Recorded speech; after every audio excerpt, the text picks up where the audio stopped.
प्यारे बच्चों, कल यानी 21 सितंबर को जो झारखंड एसएससी सीजीएल का एग्जाम संपन्न हुआ, उसमें पेपर थर्ड में जो मैथ्स के सवाल पूछे गए हैं, आज हम मैथ्स के उन सभी प्रश्नों को क्लियर करवाने वाले हैं। तो आप लोग इस वीडियो में शुरू से अंत तक बने रहिएगा, ताकि आज यानी 22 सितंबर को जिनका भी एग्जाम है, इस वीडियो के माध्यम से आप एग्जाम में बेहतर कर पाए। चलिए आइए कल का मैथ्स का पहला सवाल पे आते हैं। देखिए क्या कहता है। कहता है ट्रेन जो है सामान्य रूप से 60 किलोमीटर प्रति घंटा की गति से एक निश्चित दूरी को तय करती है।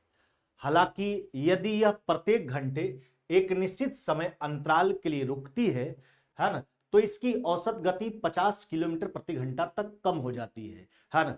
तो प्रत्येक घंटे के लिए जो है ट्रेन कितने समय के लिए जो है ना रुकती है। अब देखिए सिंपल सा बात है, आपको हम अपने भाषा में समझा देना चाहते हैं कि ट्रेन अगर बिना रुके हुए चले है ना, तो 60 किलोमीटर प्रति घंटा उसका स्पीड है।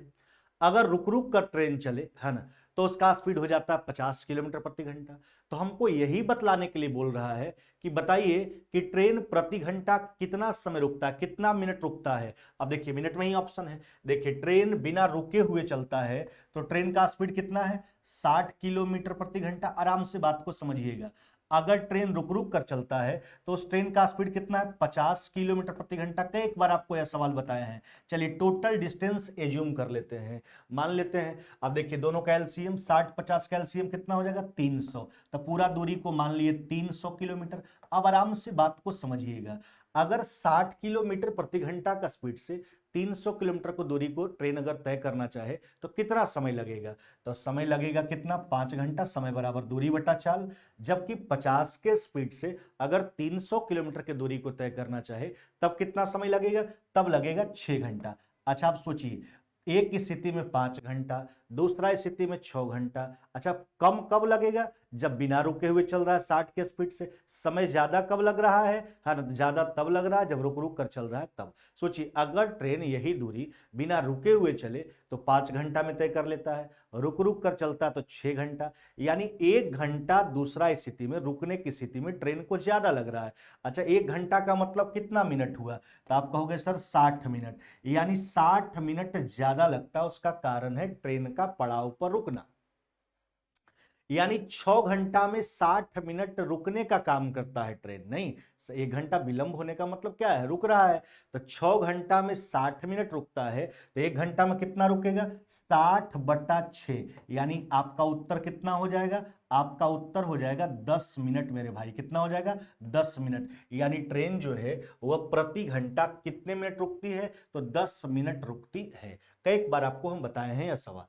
अब देखिए अगर जिनको बनाने का मन नहीं है उनके लिए फॉर्मूला भी बताए हैं कि देखो मेरे भाई, अगर यह सवाल आए तो आप याद रखना, प्रति घंटा रुकावट बराबर होता है, क्या बोले, प्रति घंटा रुकावट बराबर चालों का अंतर गुना 60 बटा बड़ी चाल। अच्छा एक चाल है आपका बिना रुके हुए वाला 60, रुक रुक कर चलता है तो 50। चाल का अंतर कितना हो गया, तो 10। चालों का अंतर गुना 60 अब बटा बड़ी चाल। बस यह ध्यान रखिएगा है ना, 60 से 60 काट लीजिए, आपका उत्तर कितना हो जाएगा, तो उत्तर निकल करके आ जाएगा आपका 10 मिनट। कितना, 10 मिनट मेरे भाई। क्या ध्यान रखोगे, प्रति घंटा रुकावट बराबर है ना चालों का अंतर गुना 60 बटा बड़ी चाल। प्रोसेस भी हमने आपको बताया।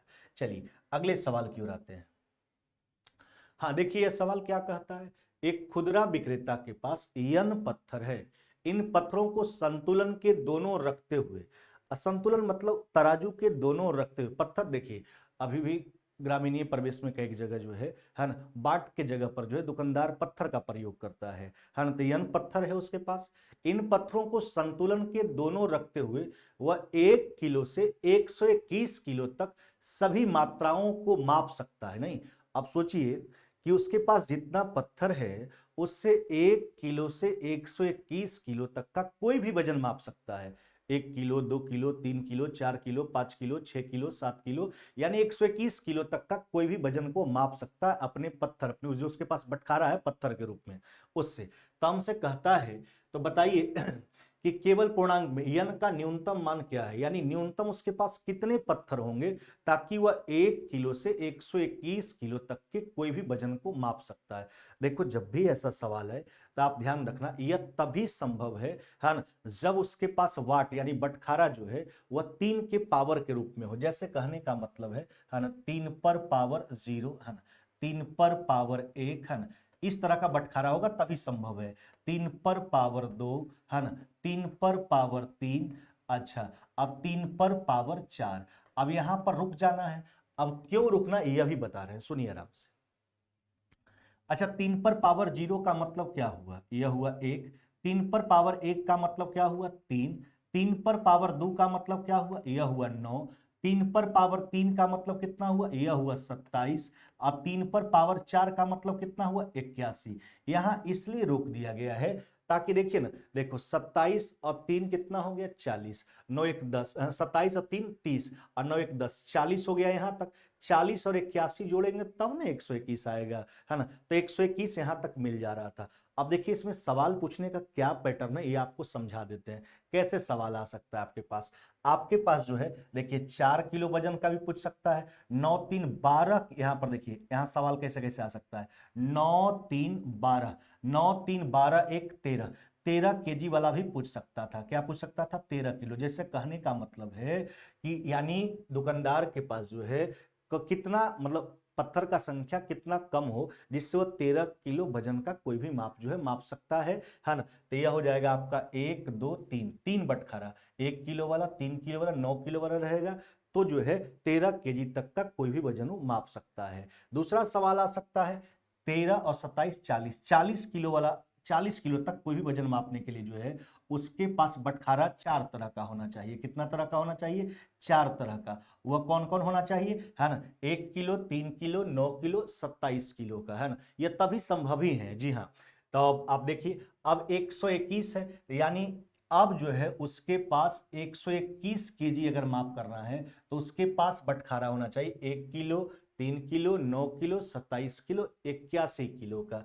तब जाकर के 121 किलो तक का कोई भी वजन को जो है ना, वह माप सकता है अपने पत्थर वाट के माध्यम से 121 किलो। तो सवाल यह सब आ सकता है अगर आपसे पूछा जाए कि दुकानदार को 13 किलो तक के वजन का कोई भी माप मापने के लिए न्यूनतम कितने पत्थर का प्रयोग करना होगा, तो 1 2 3, 1 किलो, 3 किलो, 9 किलो, 40 किलो तक का अगर सवाल पूछा जाए तो 1 kilo, 3 kilo, 9 kilo, 27 kilo.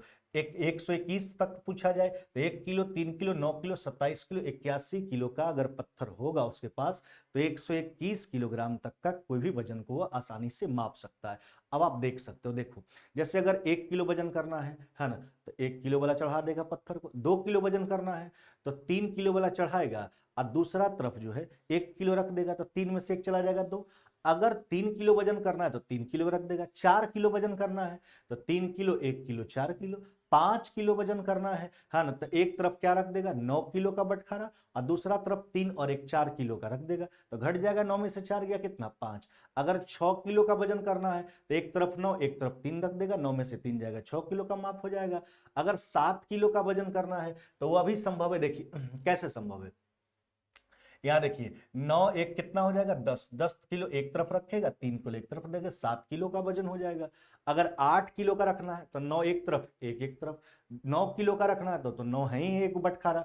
10 kilo का वजन करना है तो 9 प्लस में 1। तो यहां से आप बात समझोगे, है ना, कि 3 के पावर में बाट अगर है उसके पास वजन वाला बाट, तो समझो वो किसी भी माप का वजन कर सकता है। सवाल क्या क्या आ सकता है, सवाल आ सकता है 13 केजी से, 40 केजी से और 121 केजी से। जी हाँ, तो ये सारा सवाल आ सकता है। 40 केजी वाला तो आ भी चुका है, तो अगर 40 केजी वजन का कोई भी माप कर सकता है ऐसा सवाल होता तो उसके पास बटखारा एन का मान कितना होता न्यूनतम 1 2 3 4, है ना। अभी 121 का बात किया तो एन का मान कितना हो जाएगा मेरे भाई, एन का मान हो जाएगा आपका 5। कितना हो जाएगा 5। चलिए उम्मीद करते हैं कि क्लियर हुआ होगा सवाल। अगले सवाल की ओर आइए। कहता निम्नलिखित में से जो है कौन सा कथन सत्य है, पावर वाला संख्या है, इसका स्पेशल वीडियो हमने बना करके आपको बताया था। चलिए अच्छा देखो पहला स्टेटमेंट को देखिए। अच्छा यह जो है आपका, यह है आपका 33 पर पावर कितना हो गया 3। अब देखिए अच्छा इसका भी पावर 3 बनाते हैं। अच्छा, इसको आप लिख सकते हो ऐसे, है ना, 3 पर पावर, हाँ ध्यान दीजिएगा, 11 और पर पावर कितना लिखेंगे 3, नहीं 11 तरीके 33, 3 पर पावर 33 हो जाएगा, पावर पावर गुना हो जाएगा। तब आप देखो जांच करके क्या यह स्टेटमेंट कथन जो है सत्य है। अच्छा, तो पावर तो बराबर हो गया, यह 33 है, 3 पर पावर 11, बताओ 3 पर पावर 11 का मान 33 ही होगा, ये तो बहुत बड़ा हो जाएगा नहीं, है ना। तो यह जो है, यह बड़ा यह छोटा कह रहा था कथन में, तो इसलिए यह गलत हो गया। अच्छा, दूसरा आ जाइए। दूसरा जो है आपका 333 है ना, 333 ग्रेटर देन, अच्छा 3 का देखिए ऐसे भी गुना कर सकते हैं, पावर पावर गुना हो जाएगा, ये हो जाएगा 3 पर पावर कितना हो जाएगा आपका 9, नहीं। अब देख लीजिए सिंपल सा बात है, 3 पर पावर 4 अभी आपने देखा बटखरा वाला में 81, 3 पर पावर 5 243 है ना, उसके बाद आगे चलिएगा 729 है ना, तो ऐसा ही बड़ा हो जा रहा है, 3 पर पावर आपका 6 में बड़ा हो जा रहा है ना, तो 9 तो बहुत बड़ा, यही बड़ा है, यह छोटा है, यह भी गलत दिया गया था। तो आपका कथन नंबर 1 भी गलत है और कथन नंबर 2 भी गलत है। कौन सत्य है? ना तो 1 सत्य है और न ही 2 सत्य है। जी हाँ, चलिए हम देखिए, आपको बात थोड़ा सा एग्जाम में जो सवाल आया है वो कैलकुलेटिव तो है, घबराना नहीं है, और यह बात हम अपने विद्यार्थियों को हमेशा बोलते हैं, कैलकुलेशन से कभी नहीं भागना है, कंसेप्ट है, कोई भी सवाल आप आसानी से बना सकते हैं। चलिए अगले सवाल की ओर आ जाइए। कहता है x plus y plus z बराबर 22, x y plus y z plus z x बराबर 35 है। तो हमको इसका मान बताना है, किसका मान बताना है, देखिए मान हमको बताना है एक्स माइनस में, हाँ वाई का whole square, x minus y का होल स्क्वायर है ना, प्लस में वाई माइनस में जेड का होल स्क्वायर, वाई माइनस में जेड का होल स्क्वायर, और प्लस में जेड माइनस एक्स का होल स्क्वायर। इसी का तो मान हमको चाहिए, हाँ ध्यान दीजिएगा आराम से देखिए। अच्छा, इसका मान क्या होता है, आप सिंपल सा बात है, इसको आप ब्रेक भी कर लोगे, है ना, तो x square plus y square minus में 2x y, y square z square minus में 2y z, z square x square, यानी इसका मान आएगा 2 इंटू, है ना, ध्यान दीजिएगा आराम से, एक्स स्क्वायर प्लस में वाई स्क्वायर प्लस में जेड स्क्वायर, है ना, माइनस में एक्स वाई, है ना, माइनस में वाई जेड और माइनस में जेड एक्स, यही तो इसका मान आएगा। चलिए अब हमको देखिए, अगर माइनस कॉमन कर लेंगे तो x y plus y z plus z x का मान गिवन है 35, है ना, हमको निकाल लेना है इसके और इसके माध्यम से x square plus y square plus z square, काम चल जाएगा। अच्छा सोचो, इसका वर्ग करेंगे, तो वर्ग करेंगे तो क्या होगा, ये हो जाएगा एक्स स्क्वायर, है ना, प्लस में वाई स्क्वायर प्लस में जेड स्क्वायर। अच्छा, a plus b plus c का होल स्क्वायर क्या होता है, a square plus b square plus c square plus में 2 इंटू ए बी जोड़ बी सी जोड़ सी, है ना। चलिए 22 का स्क्वायर कितना हो जाएगा, ये हो जाएगा 484, कितना हो जाएगा 484, है ना। अब उसमें घटा लेंगे 2 इंटू जो इधर है 2 into a plus b plus 2 into a b जोड़ बी सी जोड़ सी, है ना, तो उसका मान है आपका कितना 35, है ना, तो 2 गुना 35 आप इसमें घटा लीजिए, है ना।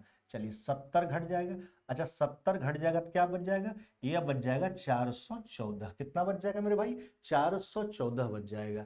अब आइए मान का प्रयोग करते हैं, ध्यान दीजिएगा, तो ये हो जाएगा 2 इंटू, है ना, ये हो जाएगा 414 और इसका मान कितना है देख लो, इसका मान है 35, कितना है 35, अगर माइनस कॉमन करेंगे तो x y plus y z plus z x का मान, तो ये हो जाएगा आपका 2 गुना, है ना, अब देखिए 35 घटा लीजिए, है ना, तो ये हो जाएगा आपका 300 कितना, ये देखिए 14 और 21 घटा लीजिएगा तो 379, नहीं, अब देखिए 9 दूना 18, 74 एक 75, यानी 758, कितना हो जाएगा 758 आपका राइट आंसर हो जाएगा, कितना मेरे भाई 758। ऑप्शन कौन सा हो जाएगा, ऑप्शन नंबर सी जो है वो आपका बिल्कुल ही राइट आंसर हो जाएगा, क्या हो जाएगा ऑप्शन नंबर सी। चलिए अगले सवाल की ओर आते हैं, ध्यान दीजिएगा आराम से, कहीं कोई दिक्कत नहीं होना चाहिए। इसका मान चाहिए था, इसको हमने इस रूप में लिखा, हमको यह तो मान मालूम था, इसको निकालना था, तो पहला कंडीशन का हमने वर्ग कर लिया, a plus b plus c का होल स्क्वायर बराबर a square plus b square plus c square plus में 2 इंटू ए बी जोड़ बी सी जोड़ सी, जो उधर जाकर के घट गया है। चलिए कहता है एक सप्ताह, एक्स दिन, एक्स घंटा, एक्स मिनट और एक्स सेकंड में कुल कितने सेकंड होंगे। चलिए सब कुछ सेकंड में बदलते हैं। अच्छा, एक सप्ताह को सेकंड में बदलिए, एक सप्ताह को पहले दिन में बदलते हैं, दिन को घंटा में बदलते हैं, तो सप्ताह को दिन में बदलने के लिए 7 से गुना करेंगे, घंटा में बदलने के लिए सप्ताह, हाँ देखिए इसको दिन में हमने कन्वर्ट किया, फिर दिन को घंटा में कन्वर्ट करने के लिए 24 से गुना किए। अब देखिए घंटा को सेकंड में बदलने के लिए किससे गुना करेंगे, तो 3600 से गुना करेंगे। चलिए तो सेकंड में आ गया एक सप्ताह, एक दिन को आप सेकंड में, एक दिन 24 घंटे 24 से गुना कीजिए, दिन को घंटा में आया 3600 से गुना कर लीजिए, यह भी सेकंड में आ गया आपका। आगे चलते हैं, एक्स घंटा है नहीं, अच्छा एक घंटा बराबर समझते हो आप, एक घंटा में 60 मिनट 3600 सेकंड होता है। हाँ तो एक्स घंटा को अब जो है सेकंड में बदलेंगे तो 3600 से गुना करेंगे। अब देखिए आगे, एक्स मिनट को अगर हम सेकंड में कन्वर्ट करेंगे 60 से गुना करेंगे, एक मिनट बराबर 60 सेकंड, और एक सेकंड तो है ही एक सेकंड। चलिए यही तो है मामला, यह पूरा सेकंड आ गया, इसको जो है सके जोड़ लेना है। क्या करना है, जोड़ लेना। अच्छा एक्स तो कॉमन हो जाएगा, नहीं एक्स आपका कॉमन हो जाएगा। अब देखिए बात समझिए, खाली आराम से समझेंगे, इकाई स्थान के आधार पर उत्तर कर लेंगे। अच्छा इसको गुना करोगे तो इसके अंत में डबल जीरो मिलने वाला, नहीं इसको गुना करने के बाद अंत में डबल जीरो, इसको भी गुना करने के बाद अंत में डबल जीरो, यहां भी डबल जीरो मिलने वाला है आपको, नहीं। अच्छा जबकि इस 60 और एक कितना हो जाए, एक्स कॉमन करने के बाद सब जुटेगा, तो 60 और एक कितना हो जाएगा 61, है ना।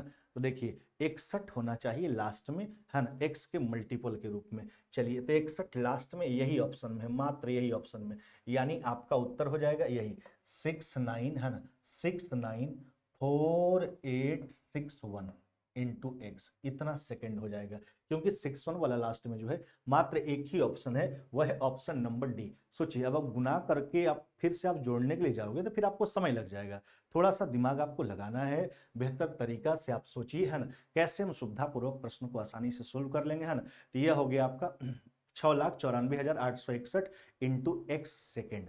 चलिए अगले सवाल की ओर आ जाते हैं। देखिए क्या कहता, एक बल्लेबाज की 12 पारियों के लिए रनों का एक निश्चित औसत है। देखो बल्लेबाज, हर बल्लेबाज का, चाहे विराट कोहली हो, महेंद्र सिंह धोनी हो, रोहित शर्मा हो, कोई भी बल्लेबाज को उठा करके देखो, हर बल्लेबाज का जो है बल्लेबाजी करने का एक औसत होता है। तो कहता है एक बल्लेबाज की 12 पारियों के लिए रनों का एक निश्चित औसत था। मान लेते हैं 12 पारी तक बल्लेबाज का औसत कितना था, एक्स, नहीं। अच्छा ये औसत एक्स है, तो जोगफल निकालने के लिए क्या करेंगे, 12 से गुना कर लेंगे, नहीं क्योंकि अच्छा एवरेज बराबर क्या होता है, सम ऑफ क्वांटिटी बटा नंबर ऑफ क्वांटिटी, नहीं। देखो समझो बात को, एवरेज बराबर होता है आपका, एवरेज बराबर है ना सम ऑफ क्वांटिटी बटा नंबर ऑफ क्वांटिटी। तो सम ऑफ क्वांटिटी निकालने के लिए एवरेज में नंबर ऑफ क्वांटिटी से गुना करेंगे, 12 पारी तक का औसत को एक्स मान ली, जोगफल हो जाएगा 12x।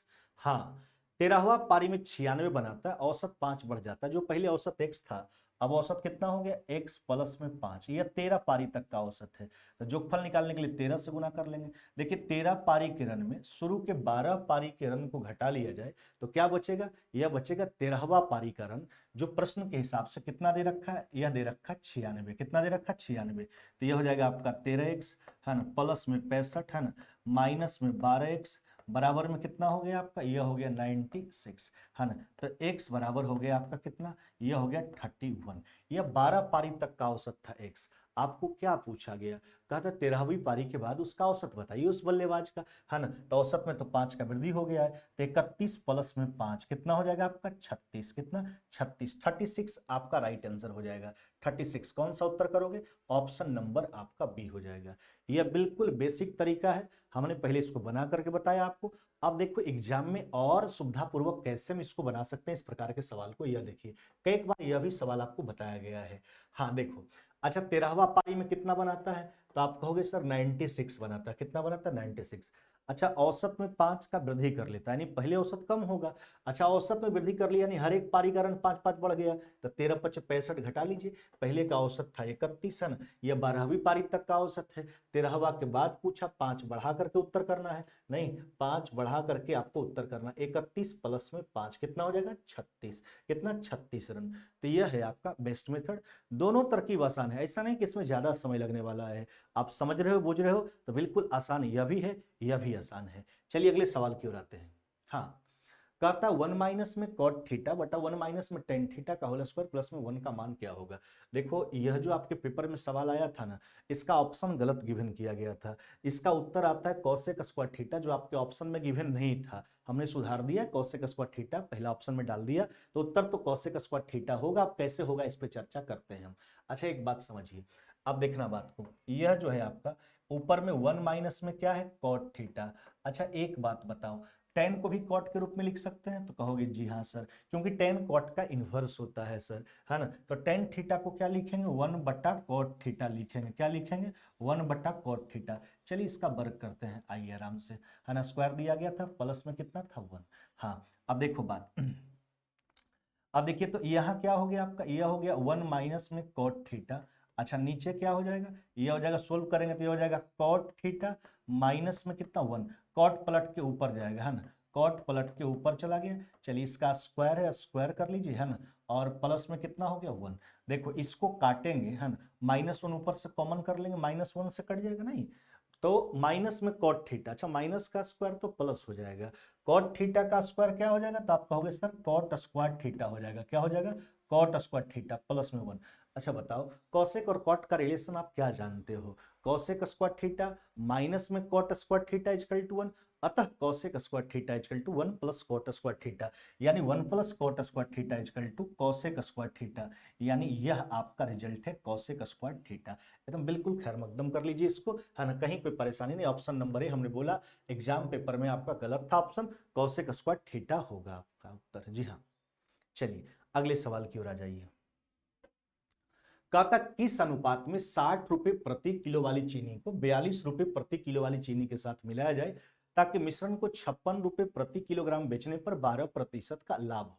चलिए मिक्सचर एलिगेशन का सवाल है। अच्छा 60 रुपए प्रति किलो को जो है 42 रुपए प्रति किलो वाला चीनी के साथ किस अनुपात में मिलाएं ताकि मिश्रण को 56 रुपए प्रति किलोग्राम बेचने पर जो है ना क्या हो 12% का लाभ हो।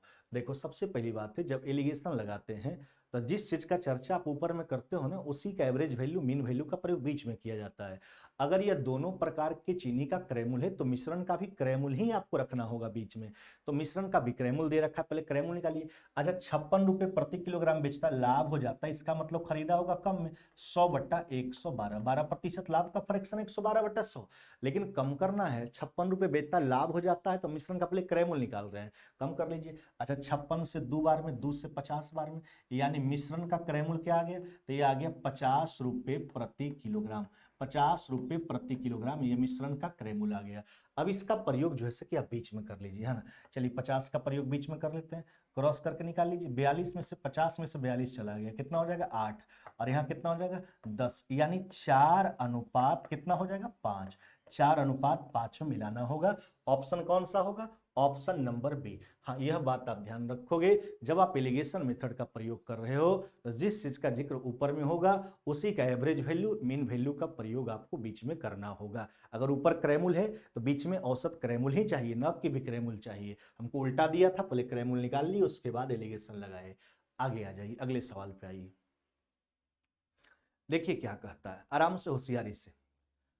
अन्ना ने अपनी कार बन्ना, चलिए अन्ना ने अपनी कार बन्ना को 20% के लाभ पर बेचा, बन्ना ने चन्ना को 10% के लाभ पर बेचा। नाम देखिए कितना सुंदर सुंदर है, चन्ना ने इसे मन्ना को, वाह रे वाह, बन्ना बेचा चन्ना को, चन्ना बेचा मन्ना को। कुछ नहीं, घबराना नहीं है, बिल्कुल आराम से समझिए।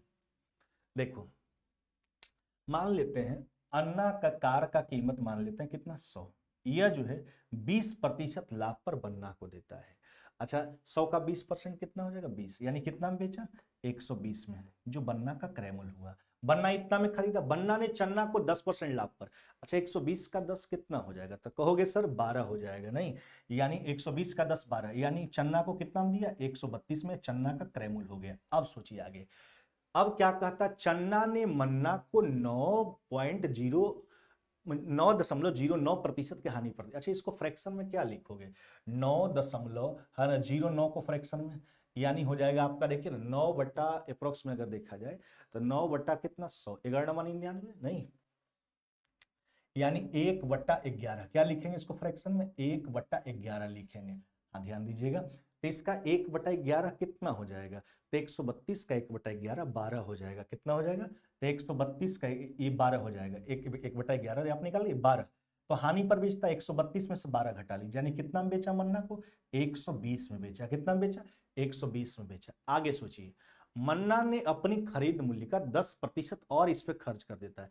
अच्छा एक बात बताओ, अगर कोई हम वस्तु खरीदते हैं, मान लिया कोई पुराना सामान खरीदे, 100 रुपया में खरीदे, 20 रुपया उसके मरम्मत पर लगा लिए, तो वह भी तो कॉस्ट प्राइस के अंतर्गत ही जाएगा ना, मेरा वास्तविक क्रय मूल्य हो गया 100 + 20 120। वही बात है, मन्ना 10% और खर्च कर देता है।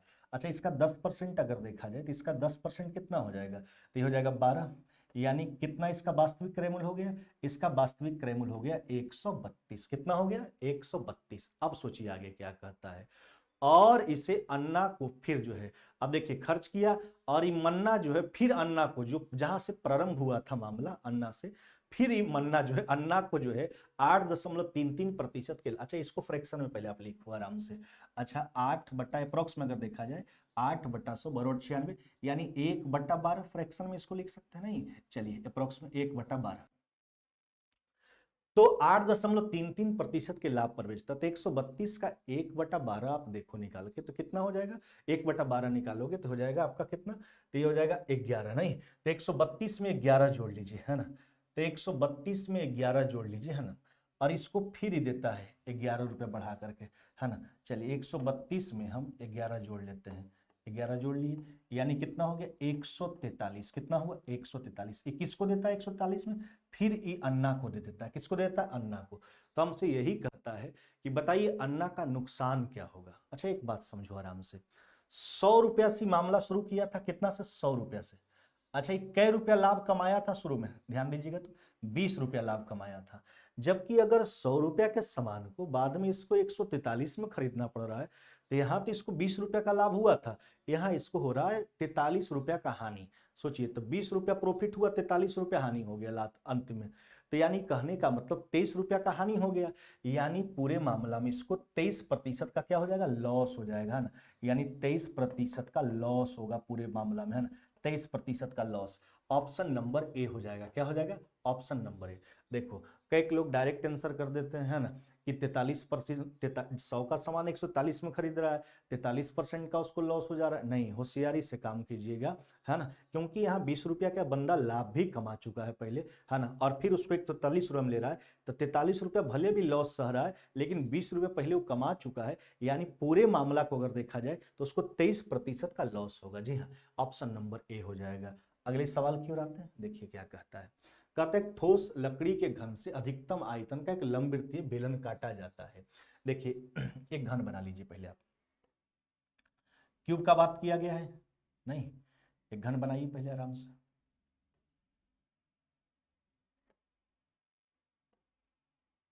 अब क्या कहता है यह समझो,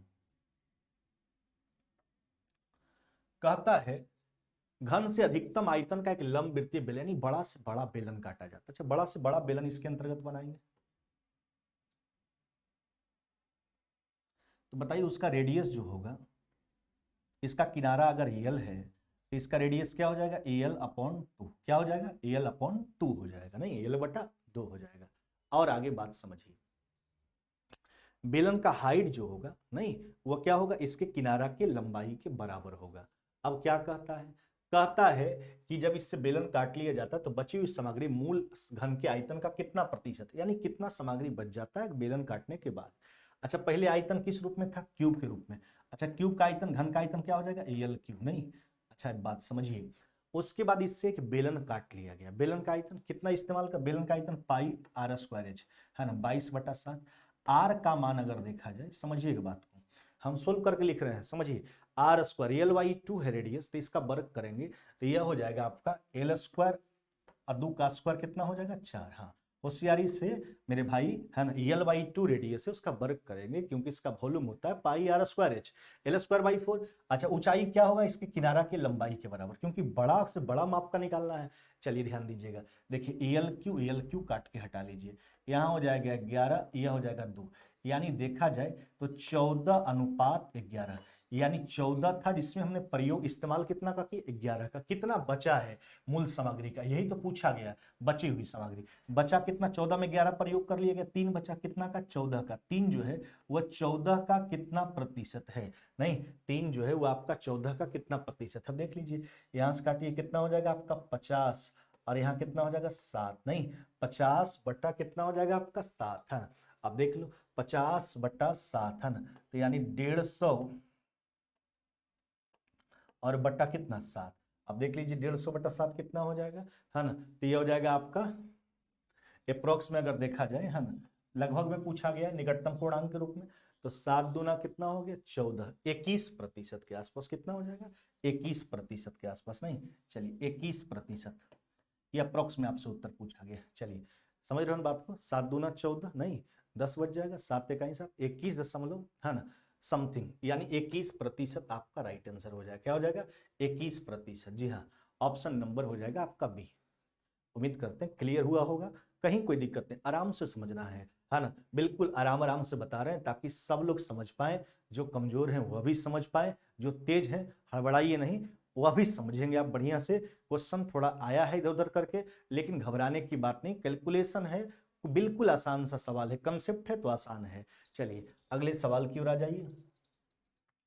कहता यदि एक शंकु के आधार की त्रिज्या दुगनी कर दिया जाए तो नए शंकु का आयतन मूल शंकु के आयतन का 3 गुना हो जाता है। मूल शंकु का ऊंचाई, अच्छा देखिए वास्तविक शंकु का आयतन क्या होता है, 1/3 पाई रेडियस स्क्वायर मान लेते हैं, एच पहले की ऊंचाई को h1 मान लेते हैं। अब आगे सोचिए क्या कहता है, कहता आधार की त्रिज्या दुगनी, अच्छा तो 1/3 पाई, अच्छा दुगना करेंगे तो इसका दुगना क्या हो जाएगा, समझो बात को, रेडियस दुगना करेंगे तो r का दुगना 2r, तो 2r का स्क्वायर करेंगे तो कितना हो जाएगा, ये हो जाएगा 4r स्क्वायर, समझिए। अच्छा ऊंचाई दूसरा स्थिति का क्या मान लेते हैं h2, तो दूसरा स्थिति का जो आयतन है पहले शंकु के यानी मूल शंकु के आयतन का 3 गुना, तो पहला वाला का कई गुना है मेरे भाई, 3 गुना, यही तो है।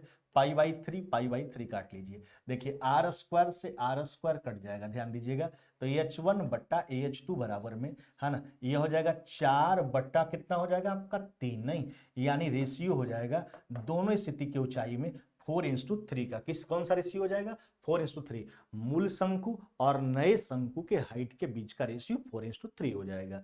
चलिए अगले सवाल की ओर आइए। कहता 8400 रुपए की एक राशि जो है एक निश्चित समय में 8.75% साधारण ब्याज की दर से 11,046 रुपए हो जाता है। पहले यहां से टाइम निकाल लीजिए, क्या निकाल लीजिए, समय। अच्छा समय देखिए तो, अच्छा ब्याज कितना हो रहा है घटा लो, ये अमाउंट हो जाने का मतलब बात मिश्रधन का होता है, अमाउंट का, तो 11,046 में 2400 घटाइए तो कितना हो जाएगा आपका 2646, नहीं 2646 हो जाएगा, यही 2646 ब्याज है, ध्यान दीजिएगा 2646 ब्याज है। किसका ब्याज है मेरे भाई, तो यह ब्याज है 8400 का, किसका 8400 का, किस दर प्रतिशत से है, तो 8.75% की दर से है। चलिए यहां से दशमलव को उड़ा दीजिए, है ना, तो ऊपर में क्या लिख देंगे 100 लिख देंगे। हाँ ध्यान दीजिएगा 2 शून्य इधर काट के हटा दीजिए, देखिए 25 से कट जाएगा 4 बार में, 25 तरीके कितना हो गया 75, है ना, और यह कट गया आपका कितना बार में 35 बार में, कितना बार में कट गया 35 बार में, है ना। और भी देखिए 4 से काट लो आप, 4 से कट जाएगा कितना बार में 21 बार में, है ना, 21 से काटिए ये हो जाएगा 1, है ना 21, है ना 21 और 2, है ना 126 बार में आपका कट जा रहा है। 7 से काट लीजिए, 7 से 5 बार में, और 18 सत्ते 26 से 18, यानी 18/5 वर्ष हो जाएगा, कितना हो जाएगा 18/5 वर्ष, यह टाइम निकल के आ गया। अब क्या कहता है यह सोचिए आराम से, कहता है 9600 रुपया की राशि पर समान दर से समान समय के लिए साधारण ब्याज आपसे पूछा गया है, सिंपल इंटरेस्ट, है ना, प्रिंसिपल कितना है तो 9600 का, है ना 9600 का जो है ना समान दर से, है ना, दर कितना है 8.75, 8.75, समय कितना हो गया 18/5, है ना, और बट्टा कितना हो जाएगा, यह हो जाएगा आपका 100। चलिए 2 शून्य से इसका दशमलव को उड़ा दीजिए, ठीक है। अब देखिए इसको काट लीजिए, 875 को काटेंगे, है ना 25 से काट लीजिए, चाहे 5 से इसको 25 से काट लीजिए, है ना, तो 25 से काटेंगे तो 25 तरीक कितना हो जाएगा आपका, 25 तरीक हो जाएगा 75, है ना, और फिर 12, 35 बार में कट गया, और 25 से यह कट जाएगा कितना बार में कट जाएगा 4 बार में, 4 से इसको उड़ा दीजिए 24 बार में, है ना। अब देखिए 5 से इसको उड़ा दीजिए कितना बार में 7 बार में, अब देखिए गुना नहीं करना, इकाई स्थान को समझ लीजिए खाली आप। देखिए 8 सत्ते 56 का 6 और 6 चौका 24 का 4, 4 वाला कौन सा ऑप्शन है? 4 यूनिट प्लेस पे मात्र ऑप्शन नंबर डी में है, यानी 3024 रुपया सिंपल इंटरेस्ट हो जाएगा। कितना हो जाएगा? 3024 रुपया सिंपल इंटरेस्ट हो जाएगा मेरे भाई। यह है 3024 रुपया। जी हाँ, तो पहला स्थिति से हमने क्या किया? टाइम निकाला। अब दूसरा स्थिति में बोला था 9600 का उसी दर प्रतिशत से उतना ही समय का साधारण ब्याज पूछा गया था। 3000 आपका हो जाएगा 24, इकाई स्थान से गुना करने का जरूरत नहीं है। चलिए अगले सवाल की ओर आइए। कहता दो संख्या का HCF जो है वह क्या है? 21 है ना। एलसीएम HCF का 221 गुना, एक संख्या 220 और 300 के बीच में दूसरी संख्या के अंकों का योग पूछा। देखिए सब बात आपको बताया गया है, सुनिए बात को आराम से। हम आपको क्या सिखाए हैं कि जब संख्या मालूम नहीं हो, HCF मालूम हो, तो संख्या जब भी मानेंगे तो HCF के मल्टीपल के रूप में मानेंगे, है ना, क्योंकि संख्या HCF का गुणज हुआ करता है। तो एक संख्या को मान लेंगे, क्या मान लेंगे? 21A, है ना, और एक संख्या को क्या मान लेंगे? 21B, जहां A और B क्या होता है? को प्राइम, क्योंकि जब HCF सबसे बड़ा कॉमन टर्म है, जब कॉमन कर लेंगे तो दोनों के बीच में कुछ भी कॉमन नहीं होना चाहिए, सहभागी होना चाहिए। चलिए अच्छा, आप क्या जानते हो कि दो संख्या का जो गुणनफल होता है उसके लसा और मसा के गुणनफल के बराबर हुआ करता है। क्या होता है? लसा मसा के गुणनफल के बराबर। तो HCF 21 है, LCM क्या बोला था? HCF का, अच्छा HCF का 221 गुना, हाँ यह लसा हुआ पूरा 21 गुना 221, HCF का 221 गुना, यहीं पर हम लिख दिए दो संख्या का गुणनफल उसके लसा मसा गुणनफल के बराबर। संख्या का इधर गुणनफल लिखे, मस यह हो गया लसा। हाँ देखिए 21 से 21 काट लीजिए, तो यहां से आपको क्या मिलेगा? AB equal to 221। अच्छा A और B का मान सोचिए, A और B को प्राइम होना चाहिए। तो यह संभव है 13 और 17 के केस में। कब संभव है?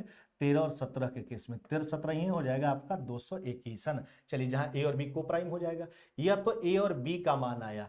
अब इसमें 21 से गुना करेंगे तो संख्या निकल के आएगा, 21 से गुना कर लीजिए, संख्या आएगा आपका निकल करके। क्या आएगा? संख्या। हाँ 21 से गुना कीजिए तो यह हो जाएगा कितना आपका? देख लीजिए 210 और 21 तरीके 63, यानी 273। कितना हो जाएगा? 63, 273। हाँ यह संख्या 200 और 300 के बीच में है, यह संख्या एक था 200 300 के बीच में, उचित है। अब 21 से में 17 से गुना कर लीजिए तो 210, है ना, और 100 कितना हो जाएगा? 147, यानी 357। यह दूसरा संख्या है। तो दूसरा संख्या नहीं पूछा, इसके बाद भी आपसे पूछा गया, इसके अंकों का योग पूछा है। चलिए जोड़ लीजिए इसके अंकों का योग, तो 5 3 8 7 कितना हो गया मेरे भाई? यह हो गया 15। यही तो है इसके अंकों का योग 15। कौन सा उत्तर करोगे? ऑप्शन नंबर ए मेरे भाई। क्या हो जाएगा? ऑप्शन नंबर ए हो जाएगा। हमने एक संख्या 21A 21B माना क्योंकि HCF मालूम था, जहां A और B को प्राइम, दो संख्या का गुणनफल लसा मसा गुणनफल के बराबर, AB बराबर 221, उसका पेयर हमने तैयार किया। यह तब संभव है जब A का मान 13 B का मान 17, 21 से गुना करेंगे तब वास्तविक संख्या आएगा 21 से 21B का मान। एक संख्या 273 जो प्रश्न में एक हिदायत भी दे दिया गया था, संख्या 200 और 300 बीच में है। दूसरा संख्या के अंकों का योग पूछा था 15, दूसरा संख्या ने अंकों का योग। अगले सवाल की ओर आइए। कहा था त्रिभुज PQR में I अंतः केंद्र है। अब देखिए त्रिभुज PQR का बात किया गया, किसका बात किया गया? PQR का। ध्यान दीजिएगा, यह हो गया आपका P, यह हो गया Q, और यह क्या हो गया आपका R। अब क्या कहता है? I इसका अंतः केंद्र है ना, क्या है? अंतः केंद्र, इन सेंटर है I।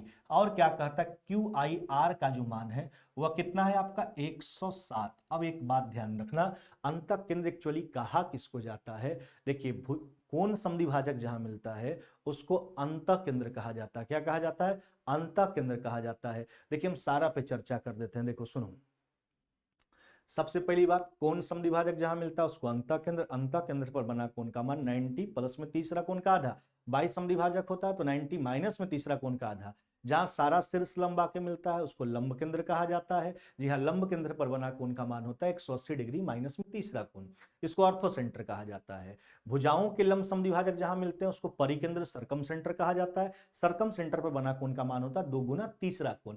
और जहां पर सारा मीडियन यानी माध्यिका आके मिलता है उसको सेंट्राइड गुरुत्व केंद्र या मध्य केंद्र कहा जाता है। जी हाँ, अभी अंतः केंद्र का बात था। अंतः केंद्र पर बना कोण का मान जो होता है वह 90 प्लस में तीसरा कोण का आधा, 90 प्लस में तीसरा कोण हो गया आपका P का आधा। चलिए यही तो है, तो P/2 बराबर, है ना, अच्छा 107 में से 90 घटाइए 17, यानी P का मान कितना हो जाएगा 17 दूना 34, कितना हो जाएगा 34। अगर यही बाह्य समद्विभाजक होता तो 90 माइनस में तीसरा कोण का आधा 34 डिग्री, ऑप्शन नंबर सी। जी हाँ सी नंबर, कहीं कोई परेशानी नहीं होने देंगे आपको हम। अगले सवाल की ओर आ जाइए। कहता है एक वृत्त में ए बी और डी सी दो जीवाएं हैं। हाँ ध्यान दीजिएगा आराम से, एक वृत्त का बात किया गया, इसका दो जीवा, कौन कौन, ए बी और डी सी। हाँ ध्यान दीजिएगा, एक जीवा है ए बी और दूसरा क्या है आपका, यह है डी सी। जो बाहर जाकर कहता है, दोनों को आगे बढ़ाया गया, कहां मिलता है जाकर के, पी बिंदु पर मिलता है। किस बिंदु पर मिलता है मेरे भाई, पी बिंदु पर। कहता पी सी बराबर जो है 5.6, यह है 5.6, और क्या दिया गया पीबी, पीबी दिया गया 6 दशमलव कितना 3 है ना, ए बी 7.7 दिया गया है। तो हमसे कहता है सी डी का मान बताओ, इसके मान को मान लेते हैं एक्स। क्या मान लेते हैं एक्स। देखो एक बात आप ध्यान रखना, अगर जीवा को आगे बढ़ाया जाए, आगे जाकर के जीवा दोनों कट करे, तो उस स्थिति में इसके अंतःखंड का गुणनफल, यहाँ पर जो खंड बनता है पी अंतःखंड पी ए गुना पी बी बराबर में पी डी गुना पी सी, इसका मान बराबर होता है। यानी हम यहाँ लिखेंगे, यहाँ पर कौन सा कंडीशन होता है, पी ए गुना पी बी है ना बराबर में पी डी है ना, और गुना क्या हो जाएगा आपका पी सी। क्या हो जाएगा मेरे भाई, पी डी गुना पी सी। यह कंडीशन ध्यान रखना, पी ए गुना पी बी बराबर में पी डी गुना पी सी, ये दोनों मान आपस में बराबर हुआ करता है। कब, जब जीवा बाहर जाकर के कट करे तब। पी ए सोचो 6.3 7.7 है ना, तो यह हो जाएगा 14। अच्छा पीबी का मान थोड़ा सोचिए, पीबी कितना 6.3। अच्छा पीडी सोचो, तो पीडी 5.6 प्लस में एक्स, 5.6 प्लस में एक्स, जबकि पीसी का मान कितना हो गया, पीसी हो गया आपका 5.6, कितना हो गया 5.6। देखिए दशमलव दोनों में बराबर है, कैंसिल हो जाएगा है ना, तो 7 नमा 63 सती 56, यही तो है। देखिए 7 और यहाँ कितना हो जाएगा, 2 से काटे तो 4, तो यह हो जाएगा 5.6 प्लस में x बराबर में। अच्छा कितना हो गया, यह 63/4 को आप क्या लिखोगे सोचो ना, 15 चौके 60, यानी 15.75 लिखेंगे। क्या लिखेंगे 15.75। देखिए कहीं उड़ा दहाक हम कोई बात नहीं बोल रहे हैं, 63/4 भाग लगा दीजिए, 63 में 4 से 15 चौके 60, 3 है तो फिर 4 7 5 है ना 15.75। अब इसमें घटा लीजिए 5.6 है ना, तो आपका उत्तर क्या हो जाएगा, यह 5.6 आप घटाओगे तो यह हो जाएगा 10.15 सेंटीमीटर। कितना 10.15 सेंटीमीटर। ऐसा ऑप्शन है आपके पास, कौन से ऑप्शन में, ऑप्शन नंबर सी में है। सी आपका राइट जवाब हो जाएगा। क्या हो जाएगा मेरे भाई, ऑप्शन नंबर सी आपका राइट जवाब हो जाएगा। चलिए अगले सवाल की ओर आ जाइए। कहता है दो टावर पी और क्यू के पाद, पाद मतलब होता है उसका निचला हिस्सा है ना, कहता है पाद के ठीक मध्य बिंदु से है ना, कहता है उनके शीर्ष का उन्नयन कोण। देखिए दो टावर के पाद, जैसे दो टावर है, यही बात है ना, यह है दोनों का पाद। कहता है इसके मध्य बिंदु से, यह मिड पॉइंट, यानी दोनों लेंथ आपस में बराबर होगा। मध्य बिंदु से एक टावर का उन्नयन कोण एंगल ऑफ एलिवेशन जो है वो कितना डिग्री है, एक है आपका 30 डिग्री है ना, जबकि दूसरे टावर का एंगल ऑफ एलिवेशन कितना है, यह है आपका 60 डिग्री। कितना है 60 डिग्री, यही तो बोला गया। अब यह टावर है एक आपका P है ना, यह टावर है आपका P, जबकि यह टावर कौन है आपका Q। दोनों के ऊंचाई के बीच का रेशियो पूछा गया। यह टावर, ये देखिए दोनों के पाद का मिड पॉइंट था, यह डिस्टेंस बराबर है। अच्छा टेन थीटा का लगा दीजिए, टेन इसका मान कितना 1/√3, तो अगर ये 1 मानते हैं इसको तो यह कितना हो जाएगा √3। सोचिए अगर यह √3 है तो यह भी कितना √3। अब इसमें 60 को सेटिस्फाइड करवाना है, तो टेन 60 का मान कितना होता है, तो टेन 60 का मान √3 होता है। तो आप क्या कहोगे कि हाँ सर यहाँ 3 रखना होगा। क्या रखना होगा, √3 अगर यहाँ है तो 3 रखोगे तब ना 3/√3 आएगा, क्योंकि 60 को सेटिस्फाइड करवाना है आपको। टेन 30 देखिए एक तरफ चल दीजिए पहले, टेन 30 हमने चल दिया, एक बेस हो गया √3, यह √3 तो यह भी √3। अब इसको 3 यहाँ √3 सेटिस्फाइड करवाना है, सोचिए √3 है तो इसका मतलब 3 रखेंगे तब तो √3 आएगा टेन थीटा का मान है ना। सोच लीजिए ऊंचाई का रेशियो क्या हो गया 1:3। क्या मेरे भाई 1:3, यही तो ऊंचाई का रेशियो है 1:3। ऑप्शन कौन सा हो जाएगा, ऑप्शन नंबर सी हो जाएगा मेरे भाई। जी हाँ चलिए अगले सवाल की ओर आइए। हाँ इतना बतलाने के बाद भी अगर किन्हीं को कोई परेशानी हो बिल्कुल कमेंट सेक्शन में लिखिएगा, अगला बार हम वीडियो में आएंगे तो जरूर उस पर हम डिस्कस करेंगे है ना। अगला भी लेके आएंगे ना कल, आज का पेपर भाई 22 सितंबर वाला। चलिए आगे आ जाइए, सवाल नंबर 17। कहता 3.5 मीटर त्रिज्या वाला एक बेलनाकार बर्तन पानी से भरा है, यदि इसमें 15,400 लीटर पानी निकाला जाए। देखिए एक बात समझिए, यह बेलनाकार बर्तन है,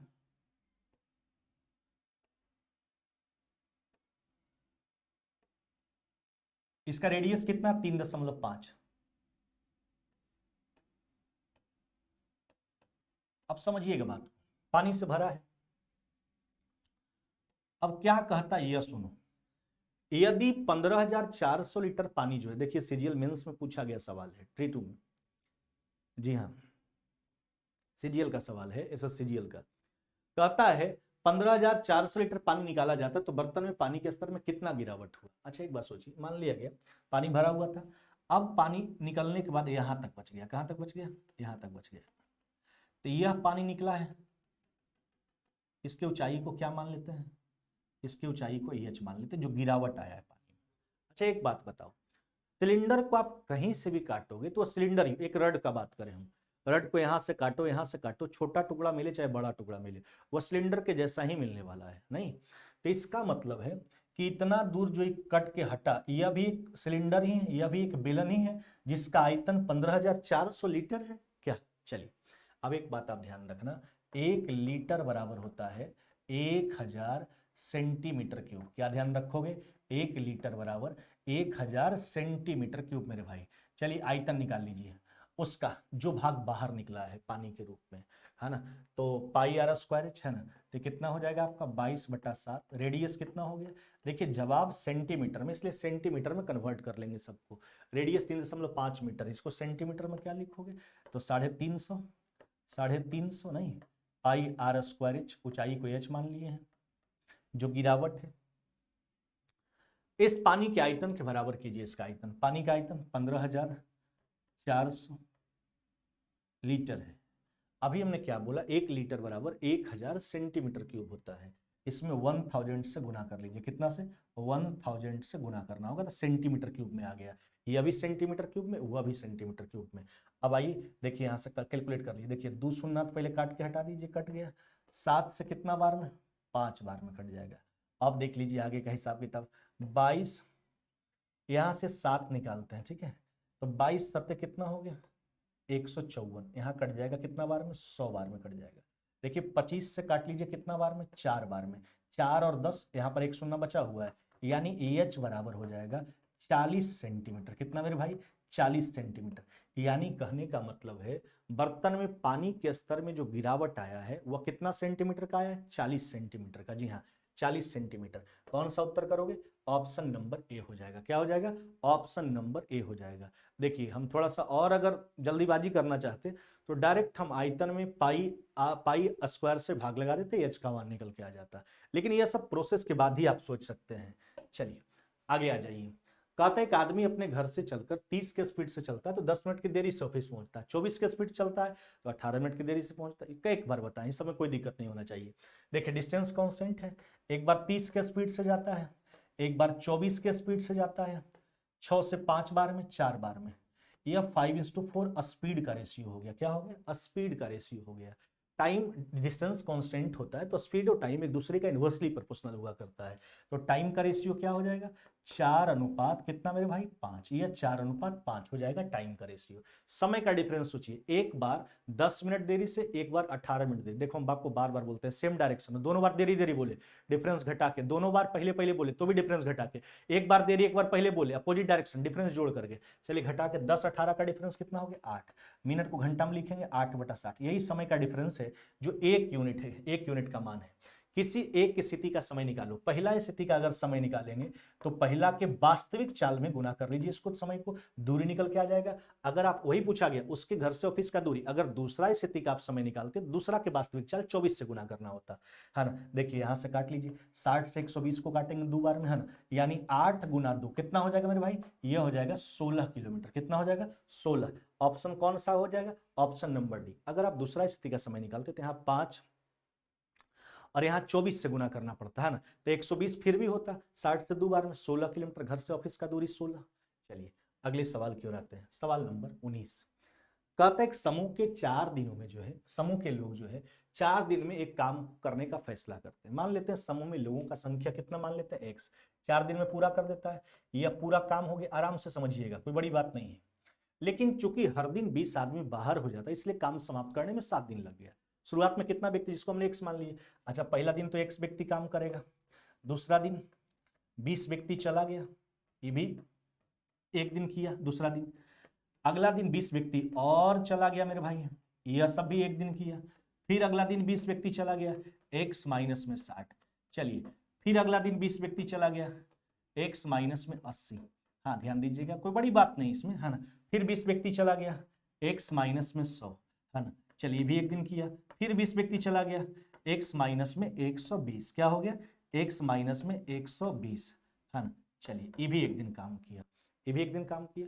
अब कैलकुलेट देखिए 7 दिन हो गया ना, 1 दिन 2 दिन 3 दिन 4 दिन 5 दिन 6 दिन 7 दिन, 20 का 6 मल्टीपल लिए, वही अकेले x था, कैलकुलेट कीजिए आराम से, कोई बड़ी बात नहीं है, 4x बराबर में, अच्छा x कितना बार आएगा, x हो जाएगा 7 बार, कितना हो जाएगा 7 बार, अच्छा 20 का -20 -40 -60 -80 -100 -120, है ना, चलिए माइनस कॉमन कर लीजिए, 20 का मल्टीपल है 6 गो, तो ये तो एपी में होगा, एपी में है 6 टर्म है, तो n/2 into a plus L, है ना, 20 प्लस में 120, चलिए 20 का 6 मल्टीपल का योग निकाल लिए, है ना, तो एन बराबर क्या जानते हो, n/2 into a plus l, where a equal to first term, l equal to last term, है ना, आइए कैलकुलेट करते हैं इसको, है ना, देखिए 2 से कितना बार में कट गया, 3 बार में, अच्छा इसको इधर भेज दीजिए आप, माइनस वाला इधर आके प्लस हो जाएगा, 7x में से 4x गया, ये हो गया 3x बराबर में 3 गुना 140, नहीं चलिए, अच्छा देखो 3 से 3 काट लीजिए, यानी x बराबर कितना हो जाएगा, x बराबर हो जाएगा आपका 140, कितना मेरे भाई 140 आपका राइट आंसर हो जाएगा, यानी शुरुआत में कितने आदमी थे, तो 140 आदमी थे, कितने आदमी थे 140 आदमी थे शुरुआत में, देखिए शुरुआत में संख्या हमने x मान लिए, 4 दिन में करता था, 4x हो गया पूरा काम, इधर भी देखिए शुरू में x व्यक्ति काम किया, फिर 20 व्यक्ति चला गया, ऐसे करके 7 दिन काम करवा लिए, कैलकुलेट कर लिए, x बराबर 140 आपका राइट जवाब हो जाएगा, है ना। आप इसका उत्तर देखो शॉर्ट में ऐसे कर सकते थे, है ना, कि जितना व्यक्ति घटा है ना उसको आप खाली जोड़ लेते, बस सीधा सा बात, 20 40 60 80 100 120, तो भी उत्तर आपका आ जाता है ना। अगले सवाल की ओर आ जाइए, आखिरी सवाल है आपका, यह भी सवाल थोड़ा कैलकुलेटिव है लेकिन घबराना नहीं है, आइए, कहता हर दिन एक आम विक्रेता अपना आधा स्टॉक बेचता है, नहीं आधा स्टॉक बेचता है, कहता है 10% स्टॉक रात भर में खराब हो जाता है, पहले हम प्रोसेस से आपको बताते हैं, देखिए मान लेते हैं शुरुआत में उसके पास एक आम था, आधा बेच दिया, 10% खराब हो गया, तो पहला दिन इतना आम खराब हुआ, पहले हम प्रोसेस देखिए, हम बार बार बोलते हैं पहले प्रोसेस पर ध्यान देते हैं, तो पहला दिन कितना खराब हुआ, 1/20, दूसरा दिन फिर आधा, फिर क्या कहता है यदि 983 आम 3 रातों में सड़ गए, सड़ा गया, तो सड़ गया का संख्या निकाल रहे हैं, पहला शुरुआत में एक आम था आधा बेच दिया, उसके बाद 10% उस रात को सड़ गया, 1/20 सड़ा पहला दिन, अच्छा देखिए दूसरा दिन कितना आम बचा, यह देखिए पहला दिन तो आधा बेच दिया था, इसका 10% सड़ गया था, 90% बचा, नहीं 10% सड़ गया, 90% बचा, दूसरा दिन इसका आधा बेचेगा, फिर 10% रात्रि में सड़ जाएगा, रात में, यह है, चलिए दूसरा दिन इतना आम सड़ा, कैलकुलेट कर लीजिए इसको भी, देखिए 2 शून्य से 2 शून्य काट के हटा लीजिए, 9x/400 कितना हो जाएगा, 9x बटा कितना हो जाएगा आपका, यह हो जाएगा 400, आगे सोचिए तीसरा दिन पे आते हैं, कितना आम पहले बचा, यह देखो पहला दिन तो आधा बेचा, 10% सड़ गया, बचा 90, दूसरा दिन इसका आधा बेचा, 10% सड़ गया, बचा 90%, दूसरा दिन के बाद हम बात बोल रहे हैं, तीसरा दिन इसका आधा बेचेगा, 10% सड़ेगा, सड़ने वाला का संख्या निकाल रहे हैं, चलिए यही तो है, देख लीजिए यहां देखिए कितना कट रहा है, 2 शून्य 2 शून्य काट लीजिए, 1 शून्य से और काट लीजिए आप इसको, है ना, अब देख लीजिए कितना हो गया, 9 9 81, 4 दूना 8000, 81x बटा कितना हो गया आपका, यह हो गया 8000, ये देखिए तीनों दिन में सड़े हुए आमों का संख्या अपने हिसाब से निकाल ली है ना, x/20 9x/400 81x/8000, अच्छा जोड़ेंगे तो एलसीएम कितना होगा, 8000 होगा, तो यहाँ हो जाएगा 400, तो 400 गुना करेंगे, खाली देखिए आराम से 8000 एलसीएम, 4 यहाँ देखिए 8000 को 20 से डिवाइड करेंगे 400, तो 400x, यहाँ देखिए 8000 को 420, 400 180 और 81, है ना, तो 180 81 हो गया आपका 261 और 400, यानी 661x, है ना, अपॉन कितना हो गया आपका 8000, है ना, और यह आम का संख्या प्रश्न के हिसाब से सड़ा हुआ कितना दे रखा है, 1983 दे रखा है। कितना, 1983। चलिए इसको काट लीजिए कितना बार में, 3 बार में, है ना। यानी x बराबर कितना हो जाएगा, यह हो जाएगा आपका 24,000 मेरे भाई। कितना हो जाएगा, 24,000। यानी शुरुआत कितना आम से किया था, तो 24,000 शुरुआत में जो है कितने कहता है, उसने पहले दिन कितने से शुरुआत किया था, तो 24,000 आम से शुरुआत किया था। ऑप्शन नंबर क्या हो जाएगा, बी हो जाएगा, है ना। यह देखिए प्रोसेस था, है ना। बिल्कुल कहीं कोई दिक्कत नहीं होना चाहिए। अब देखिए हम आपको बता देते हैं इसको, जैसे एक डेटा मान लीजिए, ऐसा मान लीजिए जिससे कैलकुलेशन में आसान हो। अब इसको मान के हम बनाते हैं। देखिए पूरे आम का संख्या हम मान लेते हैं 8,000। 8,000 शुरुआत अपने हिसाब से मान लेते हैं। चलिए ध्यान दीजिएगा, आधा बेच दिया, कितना बचा, 4,000। नहीं, अच्छा 4,000 बचा। अब इसका 10% सड़ गया। अच्छा 4,000 का 10% अगर देखोगे आप तो कितना हो जाएगा, यह हो जाएगा 400। अब देखिए 4,000 में 400 घटा लीजिए तो 3,600। दूसरा दिन इसका आधा बेच देगा, है ना, तो 3,600 बेच दिया, सॉरी 3,600 का आधा बेचेगा, 1,800 बेच दिया, बचा कितना, 1,800। 1,800 का 10% सड़ जाएगा, 180। चलिए 1,800 में 180 घटा लीजिए, यानी कितना हो जाएगा, ये हो जाएगा 1,620। इसमें बेच देगा आधा, 810। कितना बच जाएगा, 810। 810 का 10% 81। यही तो पूरा सड़ा हुआ है जो यूनिट के रूप में कितना आएगा, देख लीजिए, ये आ जाएगा 661। कितना आ जाएगा, 661 सड़ा हुआ का यूनिट। और सड़ा वाला आम का संख्या 1900 कितना था, 83। नहीं, चलिए सड़ा वाला आम का संख्या जो है 3 दिन में 1983 है, जो हमारे हिसाब से कितना आ रहा है, 661। 661 यूनिट बराबर 1983। एक यूनिट का मान हम निकाल लिए पूरे आम का संख्या, जिसको हमने 8,000 यूनिट मान लिया है, तो 8,000 यूनिट का मान निकाल लीजिए, है ना। चलिए 3 बार में, यानी 8 3 कितना हो जाएगा आपका, 24,000। कितना मेरे भाई, 24,000। यानी शुरुआत कितना आम से किया था, 24,000 आम से किया था। जी हाँ, 24,000। तो दोनों तरीका आपको बता दिया गया, कहीं कोई परेशानी नहीं होना चाहिए आपको। चलिए तो यह था आपका 21 सितंबर पेपर 3 में मैथ्स का पूछा गया सारा सवाल। एक भी सवाल कहीं उधर उधर नहीं है, और जो भी थोड़ा बहुत त्रुटि था हमने सारा चीज को क्लियर करके जो है सारा प्रश्न क्लियर करवाया है। तो जिनका भी आज एग्जाम है, फटाफट इस वीडियो को जो है जल्दी से जल्दी सारे दोस्तों में शेयर कीजिए आप, और सभी लोग देखिए, इस वीडियो का फायदा आपको जरूर मिलने वाला है। हाँ, अगर आपको वीडियो अच्छा लगा हो मेरा, तब लाइक कीजिएगा, अगर अच्छा नहीं लगा हो तो लाइक करने का जरूरत नहीं है, और शेयर करना तो बिल्कुल भी ना भूलिए, है ना। और जैसा भी आपको हम फिर कहते हैं, जिनका आज एग्जाम है उनको बहुत बहुत शुभकामना, बहुत बहुत साधुवाद। आज के एग्जाम में आप जाएं तो बहुत ही बेहतर कर पाए, और इसी तरह से आप निरंतर जो है काम करते रहिए, एक न एक दिन आपको सफलता जरूर मिलेगा। मेहनत में जो है बहुत पावर होता है ना। पसीना बहाइएगा ना, तो बिल्कुल ऐसा एक दिन समय आ जाएगा, तो बिल्कुल एसी में रहने वाला समय आ जाएगा, और बिल्कुल सुकून का जिंदगी आपको मिलने वाला है। इसलिए मेहनत जरूर कीजिए, मेहनत का परिणाम जो बहुत ही मीठा होता है। चलिए फिर मुलाकात होगा आज के पेपर होने के बाद हम लोग का, तब तक विदा लेते हैं। जय हिंद, जय भारत।